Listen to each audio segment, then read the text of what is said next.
আমর ইবনুল আসকে সাইয়েদনা ওমর ডাক কয়, একজন সংখ্যালঘু নারীর জীবন বাঁচানোর জন্য তোমাকে মোবারকবাদ। বাকি রইল পানি।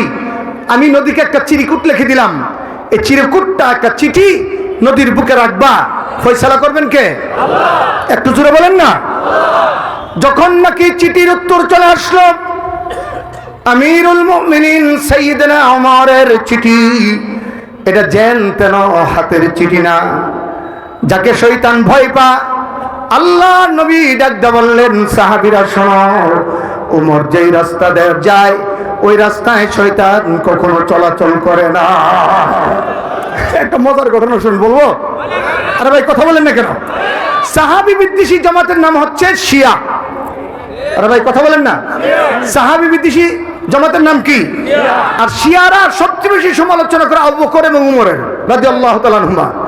তো ইরানের এক শিয়া সাইয়েদনা উমর আর আবু বকরের নামে দুইটা গরুর নাম রাখছে।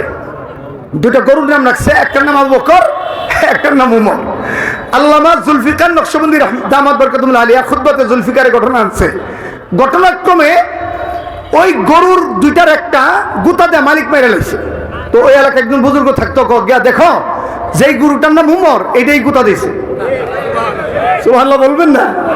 তো যেই গরুটার নাম উমর এইটাই গুতা দিছে।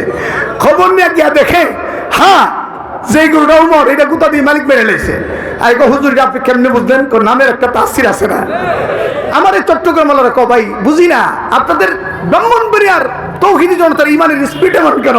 আমি কি আমাদের ফখরে বাঙ্গাল বড় হুজুর আছে না? আর ভাই একটু জোরে বলেন না ঠিক কিনা? আমাদের একজন মুফতি আমিনী আছেন, যিনি মরম হয়ে আছেন, তিনি আমাদেরকে শিখিয়েছেন কল্লা দিবা ইমান দিবা না, কল্লা দিবা কোরআন দিবা না, কল্লা দিবা নিজের ইজ্জত দিবা না। এই মাটির নাম হচ্ছে ব্রাহ্মণবাড়িয়া। ওমরের চিঠি নদীর বুকে, সুবহানাল্লাহ কয় না? ওমরের চিঠি কোথায়? নদীর বুকে। নদীর বুকে যখন চিঠি আসলো, ফেল করে স্রোতের মাধ্যমে, স্রোতশীলতার মাধ্যমে পানি এসে গোটা নদী ভরপুর হয়ে যায়।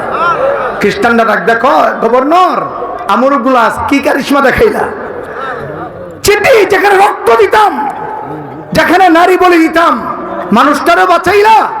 একটি চিরকুটের এমন পাওয়ার, যে চিরকুটের মাধ্যমে গোটা নদী পানি ভরপুর হয়ে গেল। চিরকুটটা কি এমন কারিশমেটিক চিরকুট? আমর ইবনুল আস ডাকদা বলেন, ও খ্রিস্টানেরা শোনো, এই চিরকুট জেনতেন হাতের চিরকুট নয়, এটা হলো সাইয়েদনা উমরের হাতের চিরকুট। খ্রিস্টানরা ডাকদা বলেন, কি লেখা ছিল এই চিরকুটের? লেখার এমন পাওয়ার কেন? আমর ইবনুল আস ডাকদা বললেন, আমিরুল মুমিনিন নদীর চিঠি লেখছে। ডাকদা বলে, ওরে নদী, তুই যদি তোর নিজের হুকুমে পানি দেস, তোর মতো পানি আমার দরকার নাই। আর তোর পানি যদি আমার আল্লাহর হুকুমে প্রবাহিত হয়, আমার চিঠি পাওয়ার সঙ্গে সঙ্গে পানি ভরপুর হয়ে যাবি। আল্লাহু আকবার বলবেন না? এই চিঠির প্রভাবে গোটা নদী পানিতে ভরপুর হয়ে গেছে। ইতিহাস সাক্ষী, এই চিঠির বয়স হলো 1400 বৎসর। এই যে পানি আসলো, আজ পর্যন্ত একদিনের জন্য নদীর পানি শুকায় নাই। ইতিহাস বক্তারা লেখে, কিয়ামত পর্যন্ত শুকাবে না। এই ট্রেডিশন, এই সংস্কৃতি, সংখ্যালঘুদের নিরাপত্তার এই বিধান একমাত্র কায়েম করেছে মুসলমান। কথা বলেন ঠিক কিনা? আওয়াজ করে বলেন না। বল মুসলমান, বল না ঠিক কিনা, জোরে বলো। হ্যাঁ, আমাদের ব্রাহ্মণবাড়িয়া, আপনার এর চেয়ে বড় উজ্জ্বল দৃষ্টান্ত দেই, হাটহাজারী মাদ্রাসা দক্ষিণ পূর্ব এশিয়ার শ্রেষ্ঠ দ্বীনি বিদ্যাপীঠ। আরে ভাই কথা বলেন না কেন? দেওবন্দের পরেই যেই মাদ্রাসার নাম আমাদের কলিজায়, এই মাদ্রাসার নাম কি? আরে ভাই একটু জোরে বলেন না। উম্মুল মাদারিস। হাটহাজারী মাদ্রাসার মসজিদের বাউন্ডারি যেখানে শেষ, মন্দিরের বাউন্ডারি সেখানে শুরু। আপনারা দেখেন নাই? আরে ভাই কথা বলেন না কেন? আপনারা দেখেন নাই? আপনারা দেখবেন প্রত্যেকটা আন্দোলনের সময় হুজুরা বলে, আগে মন্দির পাহারা দাও। এরা মন্দির পাহারা দেয়, পাহারাদারি করে, মূর্তিকে সেফটি দেয়, হিন্দুদের নিরাপত্তা দেয়। আফসোস, আমরা তোমাদেরকে নিরাপত্তা দেই, আর তোমরা ভারতের এজেন্টকে, সুল এজেন্টকে বাস্তবায়ন করার জন্য, আমাদের গলায় প্রভুত্বের শিকল ঝুলানোর জন্য, আমাদেরকে দাস বানানোর জন্য তোমরা আমাদের বিরুদ্ধে ষড়যন্ত্র করবা। এই দিন আর বাংলাদেশে চলবে না। এই দিন আর চলতে দেওয়া যাবে? বলেন, হিন্দুদের হিন্দু আনাগিরি চলবে? ইসকনের আস্ফালন চলবে না। আরে ভাই কথা বলেন না কেন? বলেন ইসকনের ষড়যন্ত্র চলতে দেওয়া, একসাথে বলেন না ইসকনের ষড়যন্ত্র চলতে দেওয়া কেন? প্রথমত আমার এই দেশ মুসলমানের ইমানের সেন্টিমেন্টের দেশ। আজ থেকে 750 বছর পূর্বে আল্লাহু আকবার জয়ধ্বনির মাধ্যমে রাজা গর্কমেন্দের বিরুদ্ধে হযরত শাহজালাল যে তাওহীদের ঝান্ডা উড্ডীন করেছেন, এই ঝান্ডাকে কলুষিত করতে দেওয়া হবে না। শাহজালাল নাই তার আল্লাহু আকবার আছে না নাই? আরে ভাই কথা বলেন না কেন? হযরত শাহজালাল নাই তার আল্লাহু আকবার জয়ধ্বনি আছে না নাই? আমরা আমাদের মুরব্বির দিকে তাকায় আছি। আমাদেরকে সিদ্ধান্ত দিবেন আল্লামা সাজিদুর রহমান সাহেব দামাত বরকাতুল্লাহ আলিয়া। এই যুবকরা কথা বলে না কেন? আমাদেরকে সিদ্ধান্ত দিবেন আল্লামা মুফতি মুবারকুল্লাহ সাহেব, আমাদেরকে সিদ্ধান্ত দিবেন তানবীরুল হক সিরাজি, আমাদেরকে সিদ্ধান্ত দিবেন আলী আজম কাসিমি সাহেব, আমাদেরকে সিদ্ধান্ত দিবেন আল্লামা জুনাইদ আল হাবিবি। তারা যদি আমাদেরকে রক্ত দিতে ডাক দিয়ে দিতে রাজি আছি তো ইনশাআল্লাহ? একটু জোরে কোন দিতে রাজি আছি তো ইনশাআল্লাহ? বলেন ইমানের ব্যাপারে কোনো ছাড় নাই। বলেন জীবন আগে না ইমান আগে? এই যুবকরা সবাই কও জীবন আগে না ইমান আগে? আমি আমার কওমি সন্তানদেরকে বলি তোমরা তোমাদের চেতনায় জাগ্রত হও। তোমাদের হৃদয়ে যে দেওবন্দীয়তের চেতনা আছে, এই চেতনা মোতালা করবা। শুধু দেওবন্দের দস্তা তৃষ্ণা পরে থাকলে হবে না। দেওবন্দ মানে আল্লাহর নবীর আদর্শের মূল চাবিকাঠি।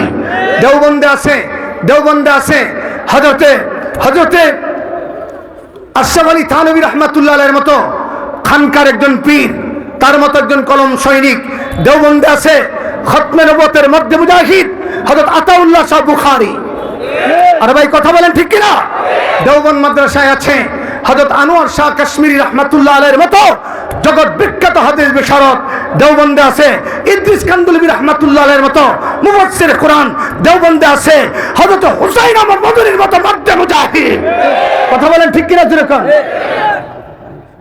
আমি আপনাদেরকে জিজ্ঞাসা করি, দেওবন্দ আমাদের চেতনার নাম, দেওবন্দ আমাদের আদর্শের নাম কেন? দেওবন্দের রং মদিনার রং এক রং। কথা বলেন ঠিক কিনা? প্রকৃত আহলে সুন্নাহ ওয়াল জামাত হচ্ছে দেওবন্দ। বলেন দেওবন্দের যেখানে সুন্নত সেখানে। আরে ভাই কথা বলেন না কেন? দেওবন্দের যেখানে, আফসোসের একটা জায়গা বলি, এই আহলে সুন্নাহ ওয়াল জামাতের এই নামটা চুরি করছে তাহিরি বন্দরা। ওমা ঘুমাই গেছেন কেন আপনারা? তারা আহলে বেদাত। বলেন তাহিরিরা কি নাম দিছে? আহলে সুন্নি।